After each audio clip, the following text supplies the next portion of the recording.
Hello and welcome to Sport This Morning. I'm Cecilia Amogbe. It's great to have you join us again. I'm Taya Salam. We're starting off the show from the African Youth Games, where the future Eagles, Nigeria's on the 15 side, are through to the final of that competition where they'll take on Morocco. Yeah, that's the way it is. They're through to the final. Remember, against Morocco, they had to come 2 goals down to win them in the opening stages. So on Friday, they'll be playing for gold. Yes, hopefully they can increase the medal haul to 68. That's how much they won so far. Still on the program, we'll be talking tennis, and of course, it's all about this man. Just yesterday, we celebrated him because he was able to beat Chequinato, but this time around, he's out. He was swept aside in straight set by Leonardo Maia. Monfils. I mean, a few people didn't understand why we thought Monfils beating Chequinato was an upset. That's why we thought it was going to be on a high, but it's been brought back down to earth by Leonardo Maia. So that's the end of the road for Monfils at the German Open in Hamburg. From tennis, let's go to cycling. The biggest competition going on right now is the Tour de France, where that man on your screen, Nairo Quintana, won stage 17, but Geraint Thomas has extended his lead and is looking very likely to be the next champion. Is looking very likely to take over from his teammate Chris Froome. So Nairo Quintana won stage 17. That's him on your screen, but it was Geraint Thomas was able to hold on to his yellow jersey really tight. Yeah, but finishing third. And for Chris Froome, well, his hopes of actually retaining, or rather equaling the record, a 5th title hanging in the thread right now. That's where we'll start from this morning. Exactly. That's where we'll start from cycling Tour de France. Another brutal stage.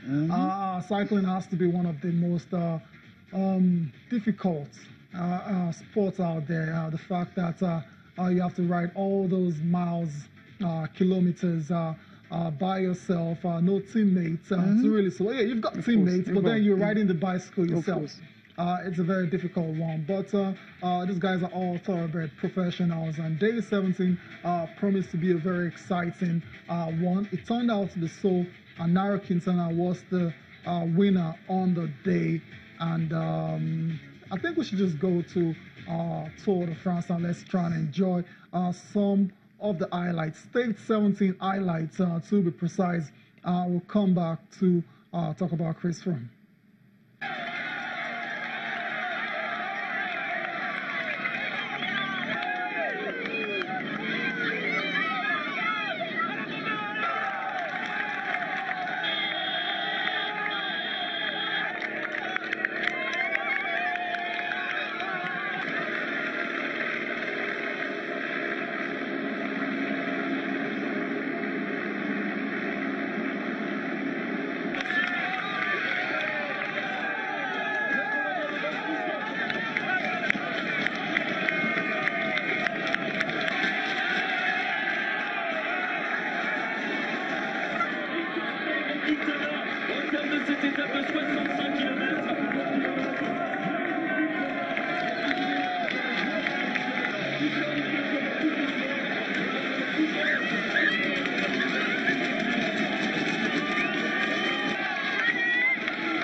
I doubt it. He's a fighter, so for sure he'll keep fighting all the way. But yeah, it's good to keep that advantage though for myself, and the team are in great position now.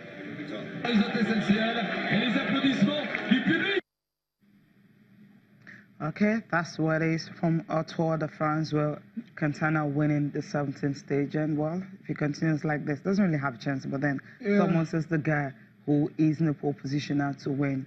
Interesting. He said there that Froome is not going to give up. He's a fighter, so he's going to be fighting until the very 4 stages left. I just wonder if Chris Froome will be able to overhaul that lead. Is quite a substantial lead for Geraint Thomas. Thomas actually leads his closest rival, Dutchman Tom Dumoulin, by 1 minute and 59 seconds. Chris Froome is in third, and it's going to be very difficult for him with 4 stages remaining. But impossible is nothing in sports. As we always say, it's not over until it's over. Especially when you're looking at the 2 minutes 31 seconds. That's I'm talking about Froome now. That's where he actually is in third. That's a huge deficit. That's a huge deficit for him. So you need a whole lot to be able to climb and see if he can. Well, take it. Perhaps a bit of luck. I mean, imagine Chris Froome. I beg your pardon. Geraint Thomas crashing out on stage 18. That would be a disaster. Okay. I mean, that's the kind of stuff that can happen. Let's move on from the show. Let's talk about, let's do tennis now. The German Open. And Monfils is the end of the road for him in Hamburg. Defeated Marco Cecchinato last time out. That was in the first round. But in the second round, he took on Leonardo Mayer. And it just didn't have any answer whatsoever. On the day, he lost in straight sets, 6-1, 7-5. Maybe because he was treated for an injury at the break, but he came back fighting in that second set, but then it was never enough.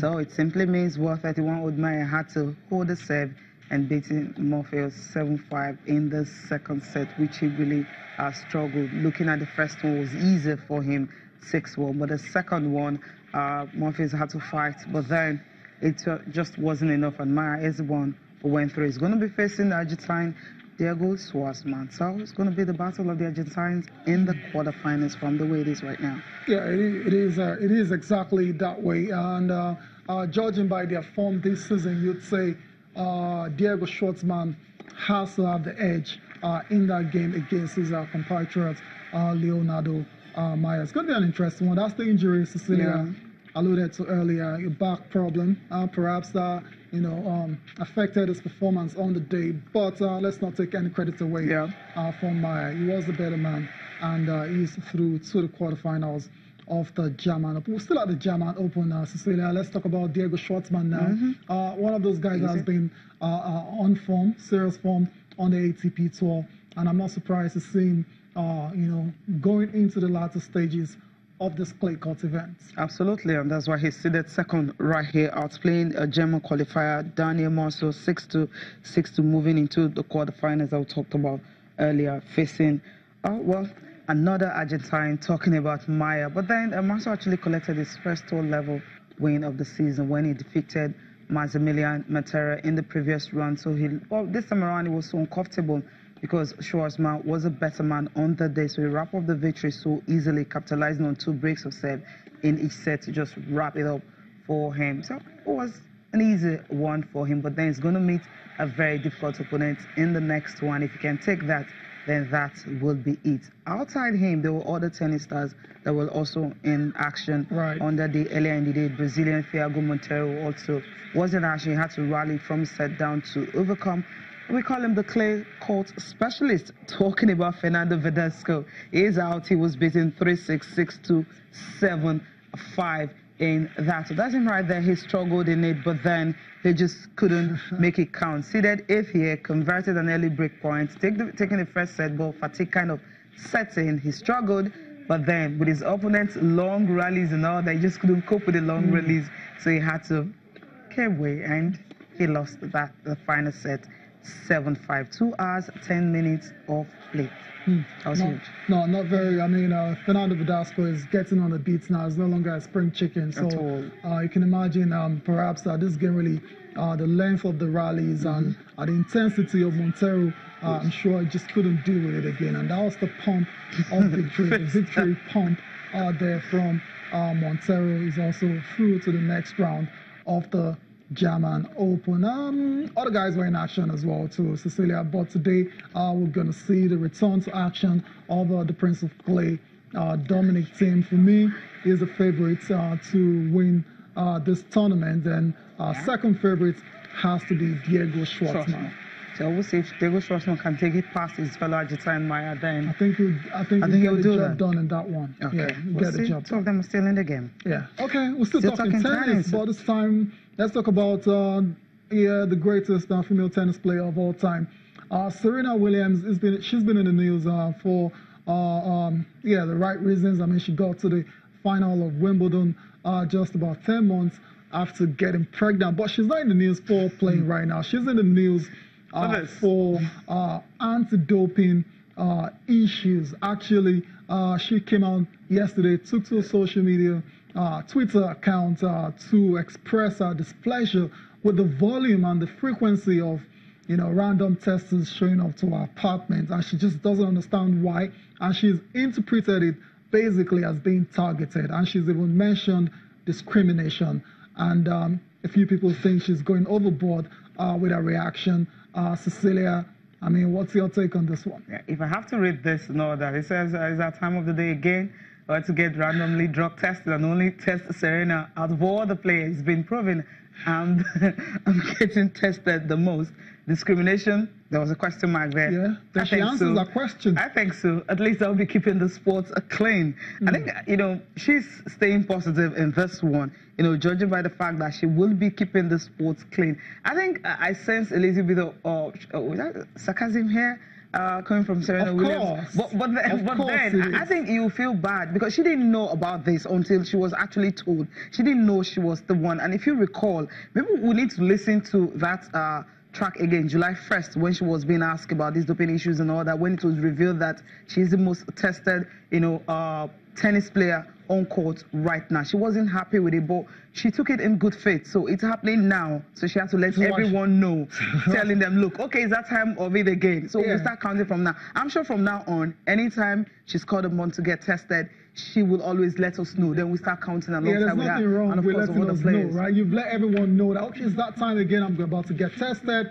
This is fantastic for the sport. I'm the most successful out there. Perhaps they want to make sure I'm clean.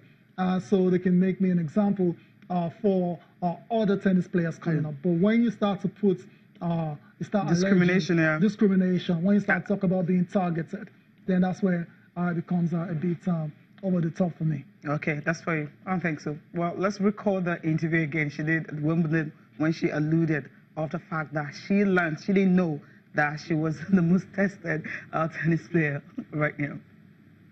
Every day, every player gives a time for testing, and my time was actually 12 hours later. For some reason, 12 and a half hours later, for some reason they showed up in the morning, which they are allowed to do. And if I'm not there, then they just leave. For whatever reason, they didn't leave, and they said, well, I can come back. And I was like, well, I'm totally not in the area because my hour is actually a long time from now. So I'm completely so far away. So for me, it's a little frustrating because I'm like, how can I have a missed test when it's nowhere near the time I should be there? And anyway, it was really disappointing and shocking. And then, I was just like, that's just weird. So I'm still trying to figure out why and how that happened. So we're in that together. So I did have a conversation before I knew the information about all the other players.